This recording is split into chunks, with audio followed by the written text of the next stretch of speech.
I'll concede your point just for brevity. But What? Brevity? We don't do that around here.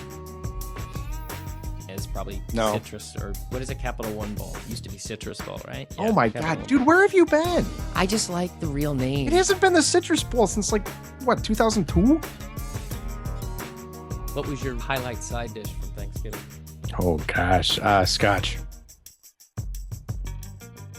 This is the Buck Around, the podcast devoted to all things Wisconsin Badger football from a fan perspective. Featuring your hosts, Richard Branch and Maxwell Brusky. And hello, everyone, and welcome back to the Buck Around. Welcome back to episode 360 of the Buck Around. I am one half of the Buck Around, Richard Branch, and I am joined, as always, by my human companion, Maxwell Brusky. How are you, sir? What about your feline companion? That was why I said that, because I think I need to nip the animal companion discussions in the bud, because this is going to turn into like a cat meme podcast. Well, I will. yeah. I will tell you this from hanging out with several listeners to the show. Fitz is a popular. I can't say popular guy, but he's a popular cat. Yeah, we're gonna cut that off. And I use cat all the time for people anyway, so or for dudes. So. Well, yeah, no, I think I got to stop that, because Danny Neal did have a very Fitz-esque performance there, I would say. I was going to say, I think the analogy carries through. I mean, if does. you know, if Fitz has difficulty seeing things, I Jumpy? think, jumpy. I don't know. I mean, if you want to do it for taste or aesthetic purposes and for show purposes, that's okay. But Yeah. I think the analogy holds up pretty well. Yeah, I just don't want to turn off our non-feline enthused listeners if we get a little too deep. But yeah, so we got to talk about this Badger game against Alabama. Well, I will say though, just to say, for listeners, big shout out to Brian and the People's Tailgate. Long live the People's Tailgate. Stop by if you see it at the Badger games, and it was nice to meet Bald Nate and Ed from Philly. I know you had quite the weekend. I was going to say we And could get Nate's into it. fiance. Yes, yeah, we had a pretty good time. And I was just telling you in the pre-show chat, and I've said it to many people. There's not a lot of teams that go into Bryant-Denny Stadium and come out with a win. So you better be prepared to have a good time. And I think pretty much everybody did. So the on-field result notwithstanding. With that said, let's get to let's let our listeners set the agenda for the discussion today, because I think the talk around pretty much touches on 90% of what we want to talk about, and we'll go from there. I've seen enough. I've got things to do. Obviously, a pretty grim. So to cheer everybody up, I wrote a Badgers haiku. Alabama says, "I am inevitable. Bend the knee, Badgers." Hey, this is Christian from Boston. South Jersey Pete here. This is Adam checking in from Tuscaloosa. Hey guys, this is Travis from St. Louis. John from San Francisco. Ed from Philly, here from Tuscaloosa. Steve from Portland. Not looking good. I don't know what we're doing, but people are nicer though. I'll give you that. But it's hot as hell, and want to say they have a lot of porta potties, which is very, very useful. I optimistically placed a parlay bet on the Badgers, plus 14.5, and under of 40.5 points. At halftime, that is looking colossally stupid. I think Ryan's called a decent game, even if the execution wasn't necessarily there. 45 seconds and 3 timeouts when you're down by 3 touchdowns, you would think would be more than enough time to try to get some points on the board. I just met Max, so that was very exciting. And I also want to say that I have a cat, and his name is Fitz. Well, my cat bailed one play into the second half and is still hiding under the tree in the backyard. We might not have the best team in the NCAA, but we certainly have the most consistent team in the NCAA. I feel like I've seen that game about 20 times in the past 5 years, and it doesn't look like anything's changing. Pickle needs to be fired. This is not the Badgers I grew up watching. The good news is I've got the rest of my Saturday free, so yay for me. The only positive I will say is it does appear that our third-string center knows how to snap the ball. On Wisconsin. On Wisconsin. Go Badgers. On Wisconsin. This is ugly and largely self-inflicted on Wisconsin. Right. It was funny. There's a couple things out of there. One is I really felt bad because we did walk by and say hello to, and they said hello to us, Ryan Corey's parents. And I said to my brother as they walked away, I'm like, I'll bet that dude's gonna play today. Yeah. And he did. And then Ed from Philly, yes, he does have a cat named Fitz. And Rich, I don't know who your Fitz is named after, but his is F. Scott Fitzgerald. And I said, well, I can tell you're not a Midwesterner because it would have been Edmund Fitzgerald if you were. So Yeah, we inherited that name. And Max, we're breaking my vow of cat talk already. that was your vow, not my vow. Fair enough.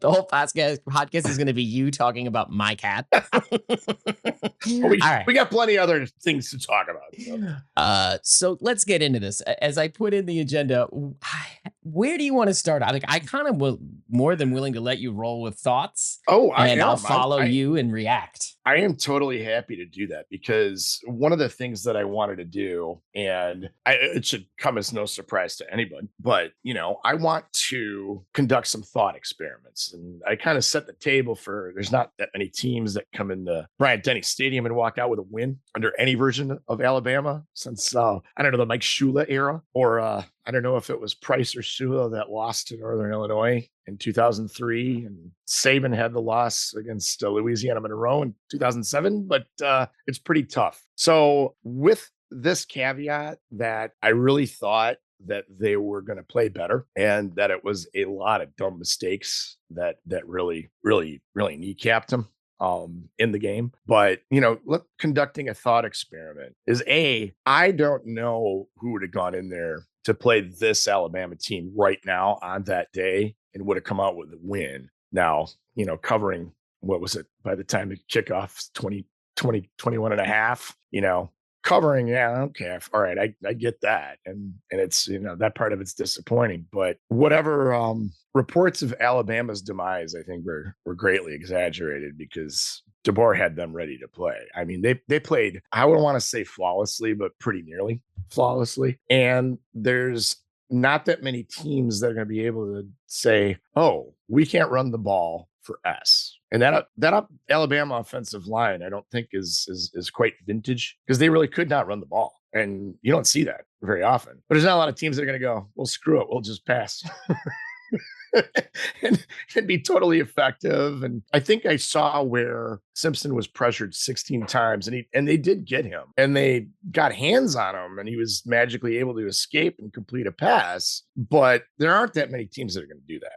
So the thought experiment is right now is who go up and down the Big Ten and who would have gone down there and win, especially the teams on their schedule. I mean, Oregon, Ohio State, Michigan beat them the last time they play with, it's a wacko bowl game. But other than that, like who's going to go down there and win? Maybe Penn State, perhaps. The spread would be a lot different. But does anybody think that Iowa would have gone in there and won? Or Minnesota, Washington, Illinois, Indiana? I don't know. So that's thought experiment one. And that kind of leads me into thought experiment two, is that who would have done that on a national level? So I don't know. Like I said, it's disappointing that they didn't play better, but I mean, this is that's a tough game no matter who's. Okay. So, with that said, I mean, I would have thought they would have played better, and I thought you would have seen more. And kind of one of my things was, well, what on earth happened to Tretch? For one thing, we thought he was hurt. Then I go see that he played 22 snaps. That was kind of weird. In the 24.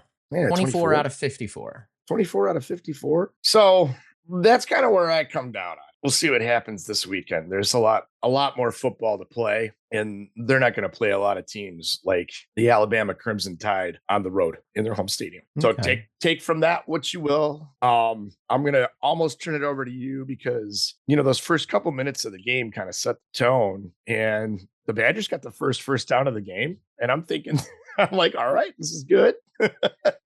And then they wind up having a punt, if my memory serves. Yeah, it's off the penalty on the Tretch offensive PI. Right, the OPI, which, by the way, did pick up a first down, and I couldn't see it. I was still getting a beer. So I saw it on the little TV, and I saw the OPI, but they did convert that first down. They did. Did the OPI help them? Yeah. It was a pick play. I mean, it was, yeah, it was just he's just out of position, or it was just a bad pick. He just didn't sell the pick. Yeah. I mean, he throws his arms up, and you gotta make it look honest, right? Right. So, it's 3rd and 4, and then it's 3rd and 19, which would be tough to convert anyway. It's 3rd and way long. And then when Alabama has the ball, they get the 4th down stop.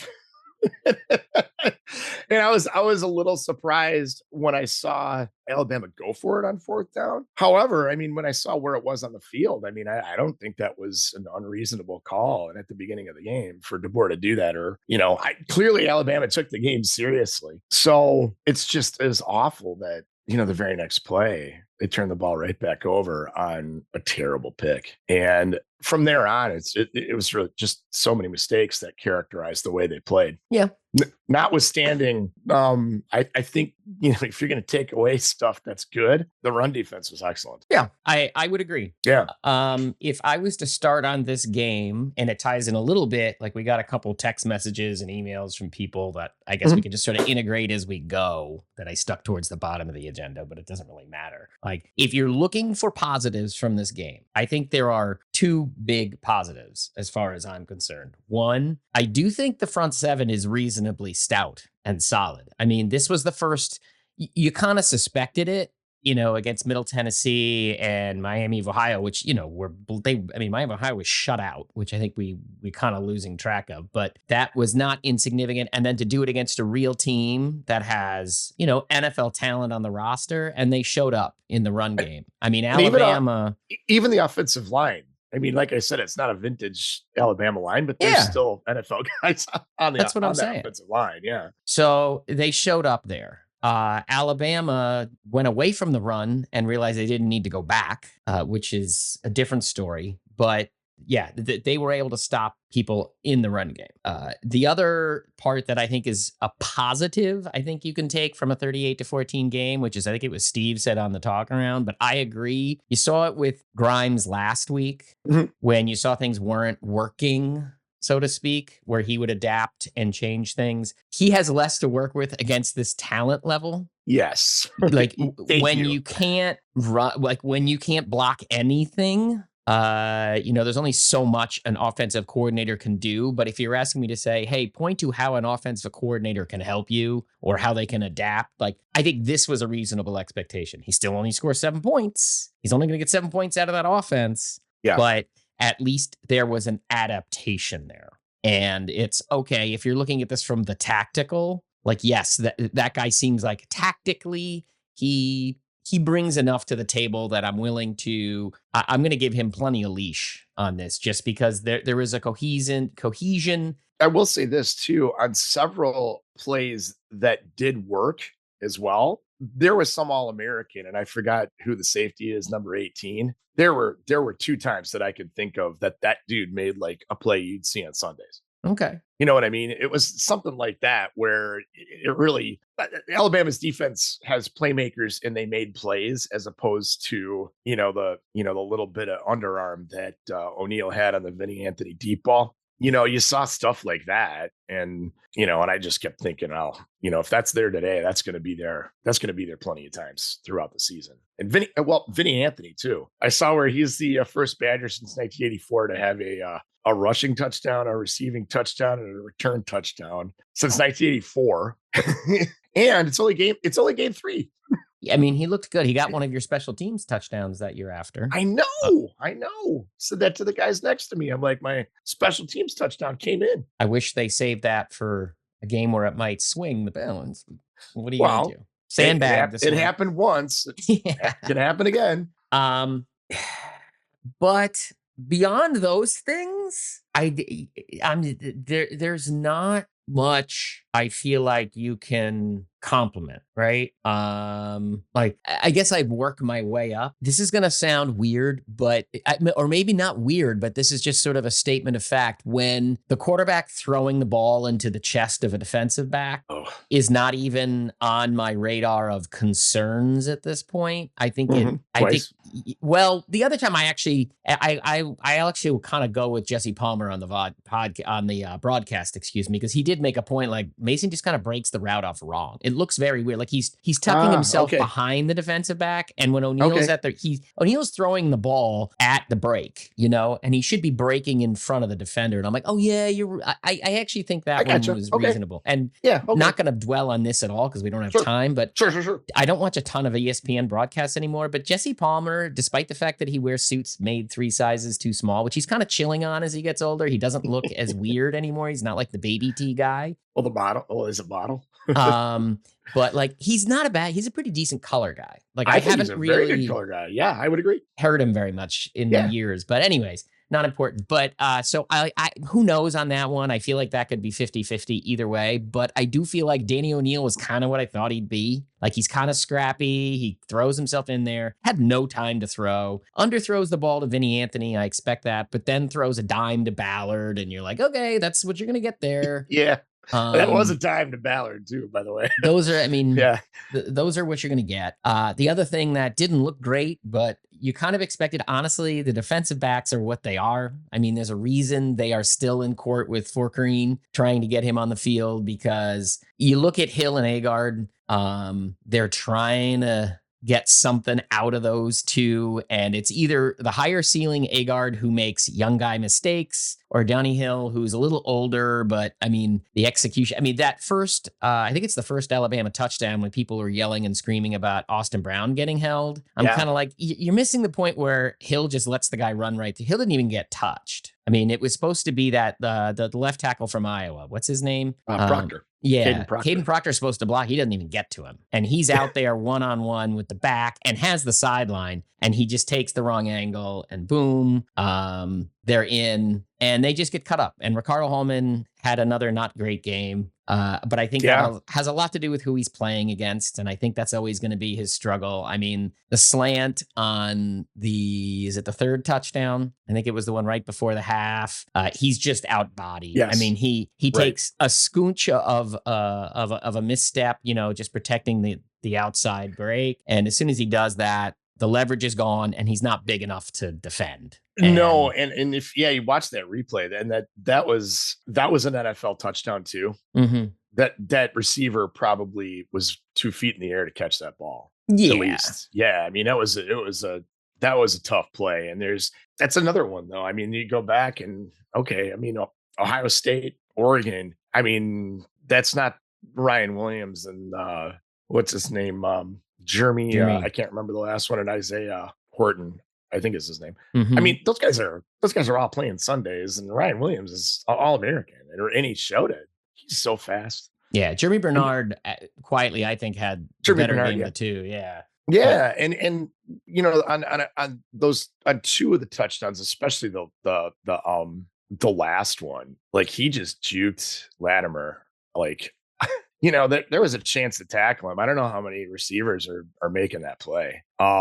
And then on the reverse blah blah blah, that whole thing. Yeah, which you do talk about, like the Vinny Anthony return. It was right after that, and it was one of those funny things where it was 2 touchdowns in 23 seconds, and it was like, okay, it didn't really matter, like it never happened. You know what I mean?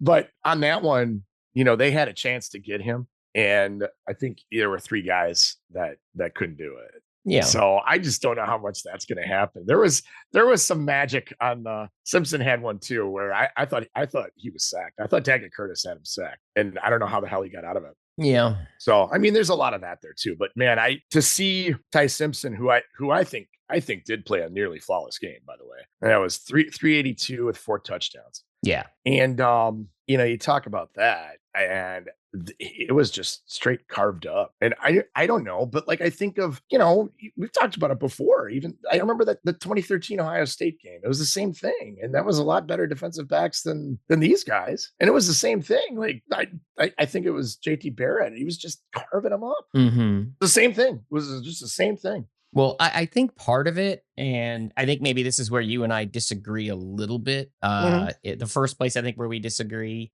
when the Badgers got pressure, and you kind of alluded to it right there, the way they did it in this game, they needed more than 4. They tried to rush 4. Yeah, I know. And when they rushed 4, they couldn't get there. And Simpson was just carving them to pieces. So then it was, okay, well, I guess I got to bring, Tressel says I got to bring 5 or 6. And when they did that, it just left guys open. And he's throwing, and it was a no-win there. They simply couldn't get pressure with 4. I mean, if you really look at it, who are the guys that brought? I mean, honestly, I think of the players on defense, if I was to give my MVP of the defense on the day, it was Christian Allegro, because no doubt he can rush the quarterback. He's a legitimate inside linebacker. He can also cover reasonably in space. He just, to me, he's the best player on the defense probably right now, or most versatile. That's for sure. I agree. And they needed him in the pass rush. It was him and Brandon Lane were the 2 guys who I just felt like were the ones who stepped up in that game, because the rest of the defensive line wasn't bad, but it wasn't really pushing much. But yeah, they didn't get. I mean, really, it's Cheeks and Reiger just did not bring it, unfortunately. No, and Reiger had the 15-yarder too. And a dumb one. And it was just a killer. It was a dumb one, and it was a killer. Like I said, though, there was 16 pressures. Mm-hmm.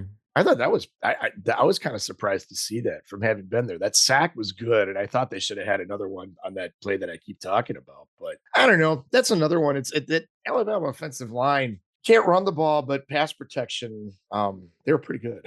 Yeah, they were. Pass protection. Or they had enough. I don't know how much of it was pass protection versus I think the secondary was outmatched. But, yeah, that's true too. But so I guess Ty Simpson played really, really well too. Oh, yeah. Yeah. But I mean, not every throw was a dart. He threw some great throws, but he had a lot of open receivers. I think that's the thing you also gotta concede. There's 2 sides to that. Like, yes, he had a great game, but I don't know that it was all him. I do feel like there were spots where he just had windows, and it was either a combination of secondary couldn't keep up or they didn't get to Simpson in time. Agreed. But here, because you know what, I put these 2. It's interesting as we're talking now. I'm realizing these 2 messages we got from listeners sort of, I think, parallel both of our thoughts. And so let me ask you first about Mike and Madison, right? I'll just summarize it for time. But he's like, I don't think the sky is falling. That was sort of the preface of his text to us. My man. And he said, 1, there are 2 more guaranteed losses on the schedule with Oregon and Ohio State because of the receivers. They're just basically his point is what you said, right? I would say. Yep. But then he said, number 2, the run defense can stop most teams, and that's the balance of the rest of the schedule. Yeah. So where are you on this team looking ahead? Like and I know where you are from your text to me when we were doing the agenda, but you're still bowl bound. Like you're 6-6. I think that's very much. No question at all. Yeah, no question at all. And a friend of mine who's a negative Nelly, who won $100. Not yet. Well, no, wasn't it a 21? Didn't you bet him on this one that they were going to cover the spread? Well, maybe I did. I think you said that last week. I better check on that. I'm pretty sure you said that last week because I was thinking about it as I saw 21-0 at the half. I took the over on 4.5 wins on the season. Okay, but I thought there was one for this one. You two discussed. I'll go back and check on that. Yes, you might want to check with him or check the transcript.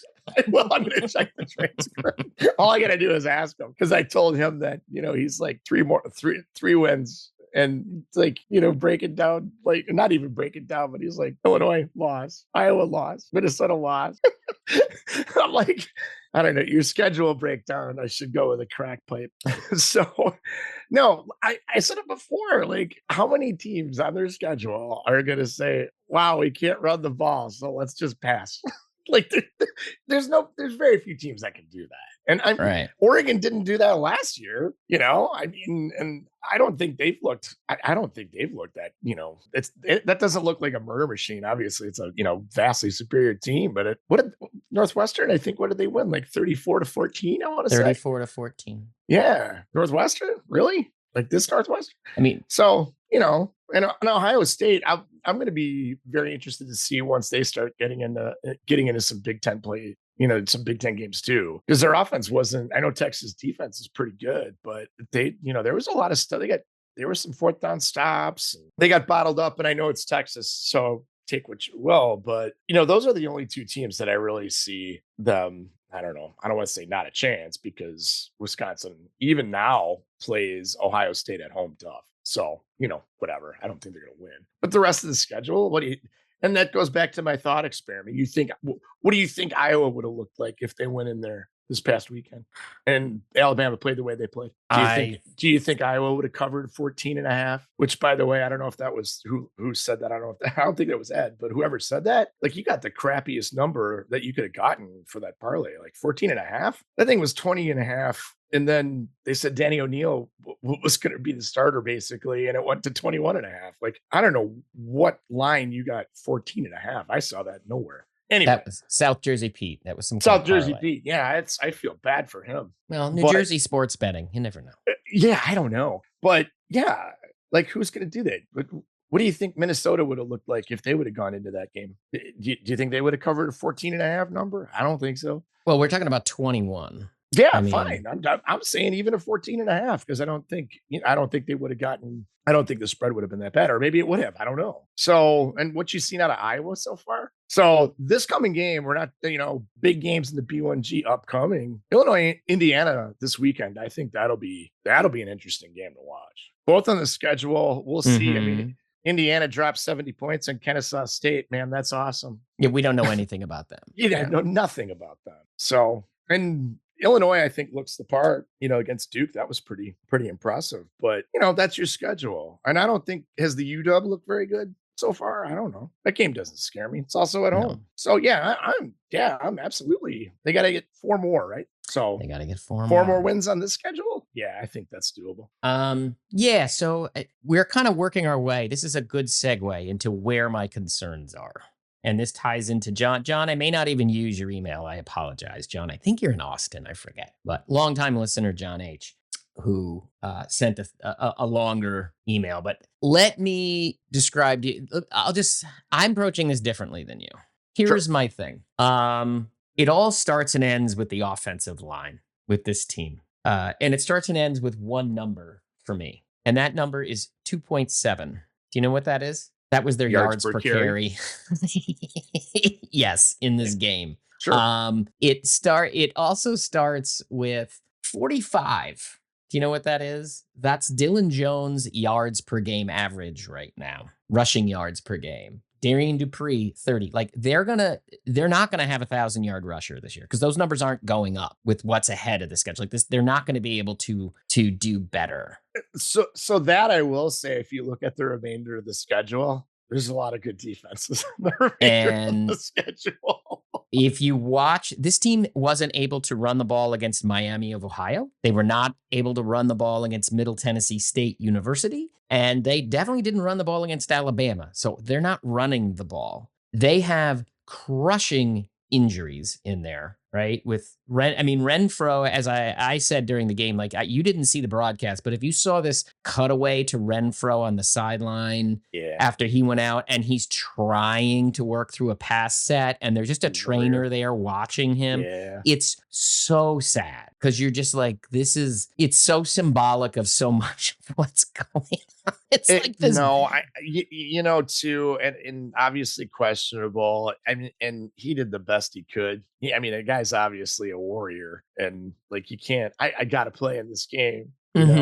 He goes out for one snap. Kadeko comes in and just gets like torched, just bowled over. Yep. Like, I couldn't. That was just. I feel bad for that guy, because that's one where you look back on it. Maybe it might be your last snap. I don't know, barring injury, but like, that was bad. Yeah. I did not realize, watching the game in person, that Renfro came back in the game. Oh, and then he played the rest. That's a whole different thing. They then played Renfro. I didn't even realize, but who was so clearly limited. He hurt his ankle, and he's playing through his ankle because he got rolled up on, and he's playing through it, and they're just getting torched. And it's like, why are you doing this? What are we doing here? Right. What is he doing? But I'm not even going to get into that part. Sure. Because that's just kind of scream at the TV stuff that isn't worth discussing. But here's my issue. This team can't run the ball, right? And you say, well, it's because of injuries. You go, well, hold on. Let's rewind the tape. Go all the way back to the spring, right? To the spring transfer portal window. They more or less stood pat, right? Because you had, their thought was Haywood, Brunner, Renfro. We have a battle at right guard and Malman at right tackle. Mhm. Then after spring, Haywood tears his ACL, and it's like, okay, 5-alarm fire, need to find another left tackle. And so they run out and get Davis Heinsohn, go through the summer and fall with this is Davis Heinsohn's job, right? Whole way through. Get into the first game. He is so bad after the first game. He's a ghost now. He's gone. Like, we're never going to see him again, save some blowout. Like, he's gone. He is in the same, realm that Peyton Lang is. Like, if you see Peyton Lang play, or one of those guys, way down the road, Joey Okla, you're like, oh, wow, look, they're on the field. That's the way it's going to be with Heinsohn. Like, you are Sure. never going to see him again. Sure. There was a wholesale reshuffle of the offensive line as well, right? And then you come into this game and you're at, okay, your center is now hurt. Your backup center can't snap. And They can't block either. Can't block either.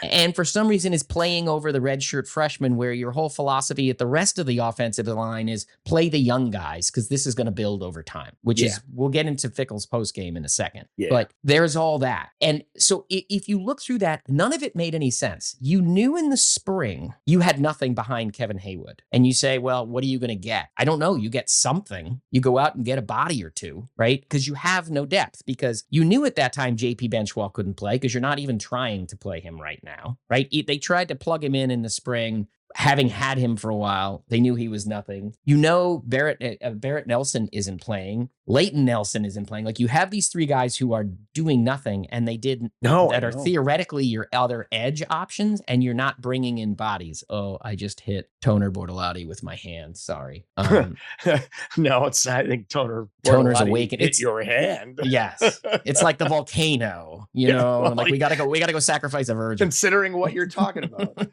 So I look at this, and none of this looks coherent to me. You are in year 3, and these are year 1 problems. I'm sorry. You know what your roster is at this point. This is your roster. And they have done, this is simply seat of your pants, reactive. There's no logic to this. There's nothing. Do you know how many sacks Alabama had going into this game? 0. Do you know how many sacks they had in this game? 4. Yes. They got their first 4 sacks of the season. This is not a good defensive line. Like, this is not some vintage. They got 0 sacks against Louisiana Monroe. Okay. That doesn't mean Louisiana Monroe's a offensive game they line won is better. by 70 points. Right. So fewer snaps for them to get a sack, whatever you want to say. Doesn't matter. Sorry. This is a problem. The other part is, what did you hear about this offense all spring, all summer? Well, you know what? Since last January, since Grimes was hired, going to run the wide zone. It's going to be an offense built around the wide zone, rush attack, They can't block it. They can't. If you look at when they actually got yards on the ground, they went straight north-south. Yeah. Like, the whole, fundament, the foundation of what this offense is supposed to be, which sets up all of that, like the one Lance Mason completion. Like, if you can't run the wide zone, you can't run that. Like, you're not going to get those leak out plays, which this offense is built around. They can only go north-south. Like, let me pull it up here. Dylan Jones's longest carry was how long? Do you know? 7 yards? 8. Good enough. Yeah. Cade Giacomelli had a 9, and then Dylan had a 7. That was on the second pick on that drive. Dylan Jones's carries were on that one. That's when this really struck me. Both of those were straight, just power up the middle, right into the A gap. No wide zone. Yeah. This was just go straight north. And they got them because they're against the 2s and the 3s of Alabama, but they couldn't sustain it, and they can't sustain it. And to me, I don't know how this offense is going to score points. Like, right now, this team is averaging 24 points a game. Granted, 7 of those points in this last game, I know it's a flawed stat, were off the kick return. Right. But they are barely ahead of last year's offense. They haven't, now they're hitting the meat of the schedule. Yeah, they might push it up against Maryland. I don't know. I really don't know what to expect out of this team against Maryland. Sure. They are favored by a touchdown. They are. I would take Maryland. This screams 23-20 for one of these teams, because I'm just saying, I'm not fire Luke Fickle. I'm not keep Luke Fickle. All I am at this point is it does not look good. Like, this is where you can start to see this thing circling the drain, because he has no offensive line. He had and he keeps he talked about in his post game, if you watch it, I don't think it was, oh my God, alarming. because his post game was super calm. Like in the past, Yes, like the seething I rage. obviously didn't really watch much of it, and I only heard about it and saw a bit and piece. But yeah, that was my impression too. The seething rage from last year is gone. Like the pound, the fists, the clenched fists at the podium are Yeah. gone. He even made a joke in it. And people are like, oh, he's not. No. I mean, like, he has this quote. Here, I'll read it to you because I do think it's relevant. It's two parts of what he said that I think sum it all up. And he's talking about this game. They just walked off the field and got blown out. And he said, it's a tough pill to swallow, but I promised these guys from the get-go, I said, there's one thing I'm going to be committed to, and it's going to be committed to being positive. And it's very easy to stand up here and rant and rave and point a finger at a lot of things. We all know we have to get better. We cannot lose each other at any point in any time. Not in a game, not in a half, not in a quarter, and sure as hell, not in a season. And the reason is he is deathly afraid this team's going to quit. He knows he's losing the next, it's like, got to beat Maryland, and then they're just going to get curb stomped. He knows that. And then he's hoping to find a way at the end of the year to still have this team together, to piece together 6 wins between the last 4. Like the next month, they're going to get demolished. And he knows that. At this point in year 3, like you can put all of it. I mean, you really can put not all of it, but a huge chunk of it was like he shot his shot on Longo and it didn't work for whatever reason. And he's still trying to sort of recover from that. But by the same token, their management of personnel on the offensive line, it doesn't add up for me. It just doesn't make any sense. Because you knew what these guys are. Like, if they are this, I don't understand why you had guys hanging around who you just can't play. Like, you can't even give a shot. Like, Benchwall can't play, right? If they're where they're at, Kadanko is your backup center. He can't snap or block. Like, you had to know this was an issue. He can't do either. Like, I don't think my assumption was, he was around to sort of be a guard and you kept your fingers crossed at center. But it's like, I don't think he can be a guard. I mean, he just, like you said, the one snap he played, if you watch it, they stunt and they're done. Yeah. And Mandel at right tackle, I'm not even complaining about him, but he got destroyed. Don't care, redshirt freshman. But you took him from guard to tackle after a week. Like, these are not things that are happening in a program that feels like it has a plan. And like, this is as close as you get me to ranty, but like this one, I don't care. I didn't you're like, well, you're not going to win at Alabama. No, I didn't think they're going to win at Alabama, but this team, it wasn't like they were out talented. Like they're not ready. Like they're just not even, they're so far. And you look at it, you go, okay, you got an offensive coordinator that at least I get what he's trying to do. And at least I think it would work, but there's so much foundationally underneath it that makes no sense to me that I don't know how they can't get it sorted this year. I guess the theory is redshirt freshmen are going to get better as the year goes on. Fickle said that. His whole thing was like, I can't freak out, doesn't it? I can't be erratic when there's mistakes because I know they're going to happen because they're redshirt freshmen. And he's really just talking about offensive linemen when he's talking about that. And you're like, well, it has to be that way. I don't know what else you're going to say. Yeah, but it shouldn't be that way. There's nothing that you just said that I have any response to. Yeah. No, I don't. It's negligent. Dylan Barrett is starting at Iowa State. They lost him. Yep. At Iowa State. Yeah. Right guard. You got, my goodness. Oddly enough, walk-on Drew Evans is starting at Indiana. These are guys who left, who are offensive linemen, and they recruit. Because I was thinking about how did they get here? What were the big missteps? Holy crap. And you think okay, Nolan Rucci left, but Nolan Rucci was behind Jack Nelson and Riley Mallman. He was behind 2 NFL tackles. I get it. And he was like 1 year behind. Yeah. Totally get it. He wouldn't be starting until this year. Nothing you could do there. I don't blame anybody on that. But you lost Dylan Barrett. You lost Nolan Rucci, we talked about. Derek Jensen's on Iowa State as well. But then James Duran, Western Illinois, who cares? But you never, what I mean by that is he wasn't gonna, I don't mean that in a mean way. I just mean it's not like it's a loss, you overlooked things. But there's a couple bodies that would be more towards the upper class around right now. Now, I know you can't bat 1,000. I get it, but it just feels like this was foreseeable. That's what I'm saying. Everything you've said is negligent. Is all negligence. Yeah. And it's not, and you're not saying bad luck. You're saying negligence. I guess. I mean, and I don't know how much of it you can say, well, that ties into the Longo thing because you had Bicknell, who they paid Well, not to work. He was so bad at his job, apparently. Fine. But that's not an excuse. It's not an excuse. It's not a defense. But I guess I'm more saying, like, is it part of the same issue? Maybe. So I don't know. But that was 2 seasons ago, too. Yeah, but offensive line do take time. I mean, offensive linemen do need time to marinate. I mean, all these guys, I won't say anything like I'm not going to judge Emerson Mandel because he shouldn't be playing. And they moved him from guard to tackle. Like, good on him. I'll never just say a bad word. I mean, they just ran right by him or they stunted guys across him and they couldn't handle it. And you know what? That's fine. I don't care. He's young. So think of this. You remember the 2015 line? I think that had what was it all 5 first-year starters, or it was one holdover maybe, but there were 3 redshirt freshmen there. But it looked a lot better than this, didn't it?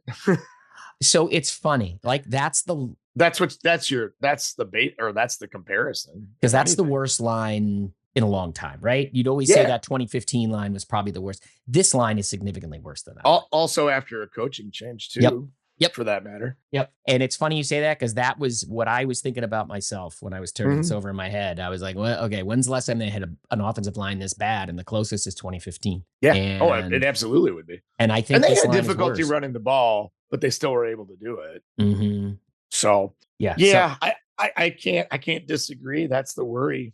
I mean, the only thing you can do, at least if you're gonna, you said circling the drain. I mean, okay, fine. But I mean, the only thing you can do is just, hope there's improvement there and hope they can figure some things out. The issue is that, to your point, I just don't know how many defenses that it's not going to lighten up. No, they're not going to run the ball. And I don't even know. Like, I think Maryland's front seven's pretty good too. You know what I mean? There's really no solace the rest of the way. Indiana, Illinois, Minnesota, Iowa, you can't, those are ones where you can't look at the front 7 and say, yeah, you can run on them with a competent line. So I'm just looking at it. Maryland is giving up, I mean, it's tricky because of the schedule, 2.9 yards per carry. Wisconsin is second in the conference at 1.9 right now to Minnesota, who's 177. We're not talking about the run defense for Wisconsin right now. No.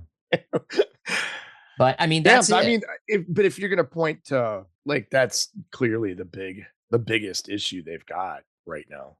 I think that's everything. If they could run the ball a little, they could keep teams honest. I just don't know how they're going to score points because it's going to be they're going to have to throw the ball a ton. It's jet sweeps, it's bubble screens, and then it's deep shots. And that's it.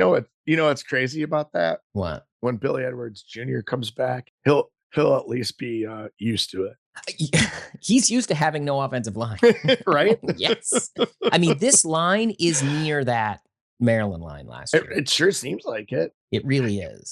And it was credit, I think it was Ryan Anderson, who's with Joe Brunner too. I mean, if this was 2010 or 2011, hey man, knock yourself out. But he's not.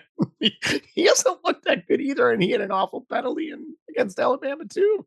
Yeah, I mean, he's a different lineman than they want him pulling, and he's not comfortable pulling. No, it's not his thing. Not his thing. And they got to go north. I mean, I think it's going to end up being, if you want, here's my thing. If you want to buy into your proposition, if you want to figure out 6-6, I think here's the window. You're going to look like Iowa. The prototypical, you got to win a lot of 16, 13 games, and you're going to be punting and playing field position. You're going to have to. And you hit a big play on offense every once or twice a game. You need good special teams play. Yeah. You need a kicker who can make kicks. You need a big play here and there. And you need to figure something to kind of work. The only thing I can think of is you got Brunner and Malman on. That was the proposition here, right? When they shifted this thing, it was from Renfro to Malman. Maybe we can have something on that side of the line. And then, in pass pro, the running backs help on the right side. That's it. If you want to simplify it. But. I'm kind of glad now that you kind of brought it that way. Yeah. Because I don't think this defense is like those Iowa defenses have been. It's not. I mean, I think it's significantly improved. Yes. But it's not like those defenses were, and again, against the schedule. So, and I don't think Vakos has been under pressure yet this season. But, and Bertram's, I think, has really been up and down. Very much. It's bizarre. He's back to what he was doing before. He had a couple nice ones against Alabama. He had a couple really bad ones against Alabama too, where you're like, I'm just being up in the stands and I'm like, oh God, I thought we had a punter, man. It's so right? It makes no sense. Yeah. But other than that, I mean, you finally got the return touchdown at a kickoff. And but you're right about that window. They're going to have to play. They're going to have to get everything. Every game is going to have to be tight. It's thread the needle. Yeah, it is going to thread the needle. So I don't know if I'm more optimistic or less optimistic after you gave me that dose of reality. I don't know, man. It's more to me, honestly, less than tactical. It's more a strategic question. You're like, why are they here in year 3? Like, this is ridiculous. You're talking about negligent management. Yeah, you can't defend it. No, you really can't. Well, with that said, I think we're on to Maryland, right? Yeah, well, before we go, under the radar player of the game, we did this out of order. No, Let's do that. No, we're not out of order. That comes when that comes when it's supposed to. No worries. Do you have one? Because I have one. Yeah, I have one. Who's yours? Well, I have 2, and if you don't pick one, I will pick the other. It kind of surprised, and I'm basing this more on statistics than anything I actually saw, because it is more difficult to see, at least from my, you would say cheap seats, but they weren't cheap. I am going to go with Daryl Peterson. Okay. And why is who that? had a statistically sound game from what I read. He had the highest rating on the defense besides Austin Brown. And I'm not picking Austin Brown or Christian Allegro as an under radar player of the game at this point. And Daryl Peterson's taken a lot of crap, but he was a guy who did okay. And I think he was a key part of that run defense. I might go Aaron Witt, but he only played 7 snaps. Aaron Witt was almost mine. Well, he only plays against 12 personnel. As soon as the second tight end comes out, he goes racing on the field. And but I will say this, he felt like he played more just because every snap he played well, and he had some nice open field tackles. Yeah. But no, so mine is a little different. Mine is on the offensive side of the ball. And I know people are going to go, well, wait a minute. He's leading the team in receiving yards. But that isn't mine and I'm not giving it to him because of his offensive snaps. I'm giving it to Jaden Ballard, mostly because he is an insanely good gunner on punt coverage. He is such a good special teams player. Like, I have this guy, you would figure a guy coming in with that pedigree who kind of never got to play would be kind of, I don't know, a bit of a prima donna. He's a grindy player, and I really like him. I really like him. I think that's a great call too. I mean, and he's had touchdown catches that were bombs too. I mean, and this one was on the level. Yeah. But I mean, he downed the ball at the 1. Yeah. And then he had a great open field tackle on punt coverage. And you're like, geez, this guy, he lays it out, and good for Jaden Ballard. So he is my under the radar player of the game. I like it. I like it a lot. It was it's kind of funny. I did have a radio spot last week out of the Muscle Shoals, Florence area. And the players that those guys looked at were Lance Mason, who had 7 catches for 112 or whatever the heck it was. And then Tretch and Jaden Ballard. Yeah. So I mean, he's turned out to be a very nice addition. Yeah. Has a role, and you understand it. Yeah. Definitely. Good call. All right. So I think on that note, we're more or less done. But yes. Bit of housekeeping. Yes, we have a housekeeping matter. We have 2, actually. I forgot to put it in the agenda. Oh my gosh, I owe an apology. We have a new patron. And I owe an apology to you, Ben, our newest patron who joined the Patreon. Thank you very much for doing that. Thanks, Ben. So usually we mention that right Welcome at the top. Welcome to the party. Yeah, well, bad on me for not mentioning that right at the top. And number 2, the other piece of housekeeping, I am gone next week. So you, sir, will be running a show by yourself. I'm gonna work on a guest host. I can't wait to see what happens. Yeah, which is to say a pinch hitter. So Yeah, I'm very excited to see what happens. I can't wait to listen, Max. yeah. See what everything I missed. We'll see how it goes, and hopefully it'll be not more of the same, but it'll be some. We'll have some good stuff to talk about. Well, here's what I will say: if they lose to Maryland, it's gonna get dark. If they lose to Maryland, it is gonna get dark, and I can't agree with you more. And oh man, the buyout boosters will be pooling their money. If they aren't already, because I got the distinct feeling that that's definitely going on. That I do think this weekend left a sour taste in some people's mouths. It did. Right or wrong, but I don't think this again. Doesn't matter. It doesn't matter. It's reality. Yeah. The warning flags were not the score on the board. But anyways, we're rehashing. Sounds good. Let's call it, Max. Until the next time, I will see you in 2 weeks. I can't wait to see what you do next week. I'm so excited. All right. Until the next time, and safe travels. Thank you. Bye-bye, everybody. Enjoy the conversation? Head on over to buckaroundpodcast.com to find all the ways to connect with the show, links to our Patreon page, and feeds for every major podcasting platform. We want to thank each and every one of our patrons. You make this podcast possible. This has been The Buck Around, Badger football analysis from a fan perspective.